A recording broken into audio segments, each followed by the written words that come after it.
Hey, what's up guys? Welcome back to another episode of Kendall Arnold Fishing.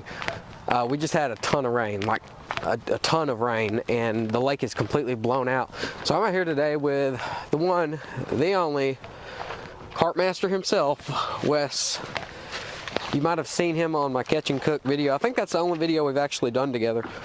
But yeah, we're out here at a pond because it's the only thing that's not crap. I got some video footage yesterday, which I'll happily play for you right now. A little fatter.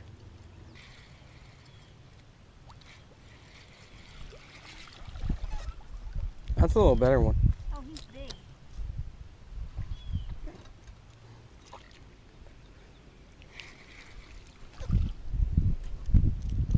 Hey, Farty. Fishy? Little fish. See? It's probably the smallest bass I've ever caught, Brina.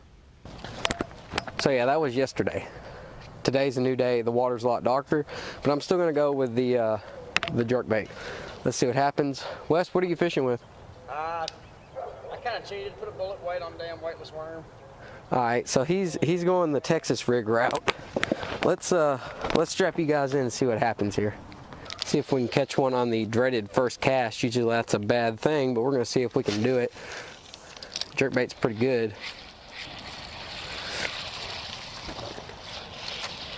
Thank God we got the first cast out of the way. Now we can actually catch some fish.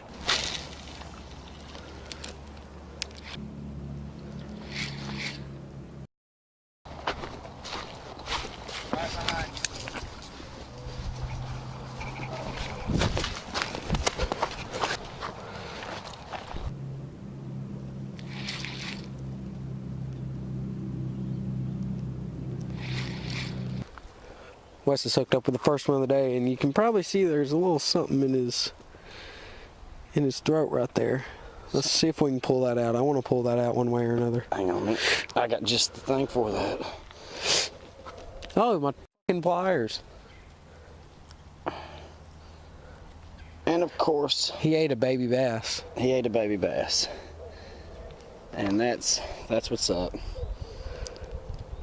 Wow, demolished him. Okay, Well, let's put it back in his throat and let him eat it. Yeah, big guy, you can have that. Yeah. And thank you for the catch. It's the first time I think I've actually got one on top of you this time. I know. Oh, thank you, buddy. Oh, heck yeah, haul ass. He gone. There you go. Did he take a shed with him?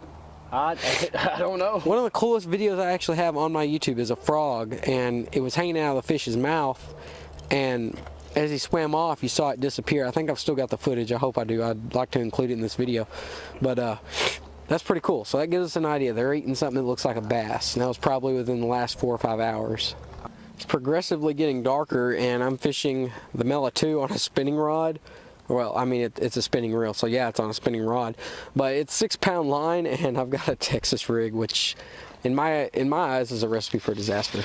That one fish is all we caught, and it's strange because like we've been just jacking them up the past few days, and then all of a sudden it just turns off with all this rain. And I think that's probably a big part of it. But we're seeing fish shallow, so it's confusing. Going back to that fish that Wes caught, that gives you a good idea of what these fish are eating. That's why I chose the Texas rig with the green. This water's dirty, and I don't think green. You know, I'm not a big green pumpkin fan, but if it works, it works. He's caught that one fish and changed tactics. I've changed tactics. I've had one bite, which I didn't get on camera at all. I didn't catch the fish either. And yeah, maybe they'll eat this. I don't know. This is weird. The day is coming to an end. It sucks. Now Wes has put a smack down on him with a spinnerbait, and I've sucked it up with the jerkbait, and we'll talk exactly why. I know exactly why. It's not that hard to figure out. But yeah, I made a mistake today. I know exactly what it is.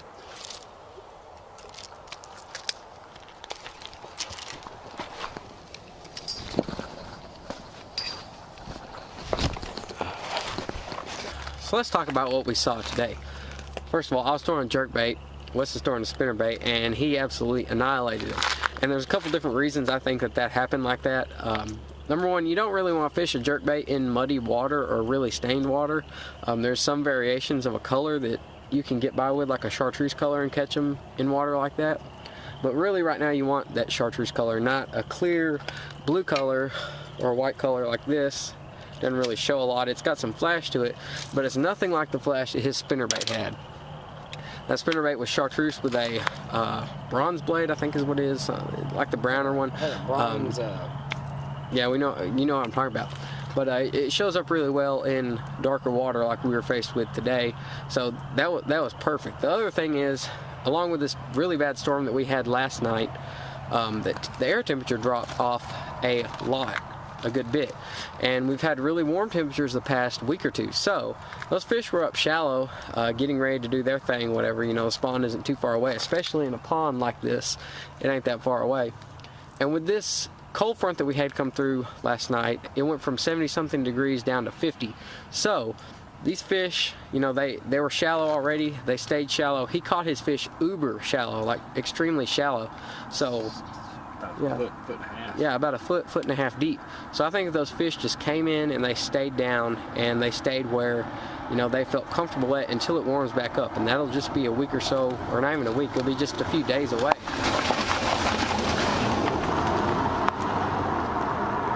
Yeah, so they were there, and he figured out a way to catch them, a way that they could see the lure. I did not. I was really hard-headed with the jerkbait for obvious reasons. We caught him good yesterday on it.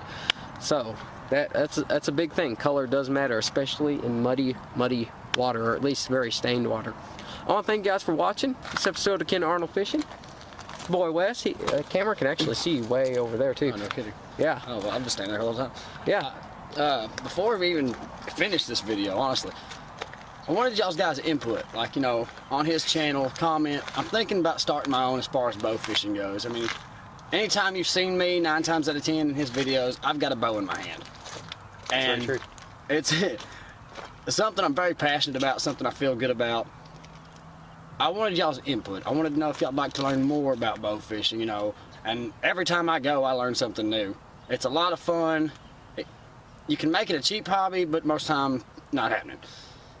I don't know, it goes 2 and 2 together. Bass fishing, you get that adrenaline. Bow fishing, if you like to shoot stuff, go for it. I mean, it's just one of those things. But I really needed some input on what all I needed to do as far as what y'all want to see, what y'all want to hear about, what y'all want to learn, because this guy's been my bass fishing mentor for going on 2 years now. And I feel like I'm at a point now bow fishing, even though I've only been doing it for 3-4 years now, that I could kind of give people some pointers. So hit him up on that, and we'll see you on the lake. Facebook, Instagram, YouTube, you guys know what's up. Be sure to hit that subscribe button, get the notifications bell so you can see whenever I upload, because YouTube does not like, you know, notifying people when my videos go up. That's all we got for today. Sorry the video's probably kind of long. We've been talking a lot, but it's important stuff. If you like this guy, be sure to tell him what's up. Tell me what's up if you want to see him in future videos, which he'll be in them. Tell us, comment, you know. Thank you guys for watching. We gotta get going. It is dark. That is beautiful, might I add. Absolutely. And we will see you guys right here next time. And we out.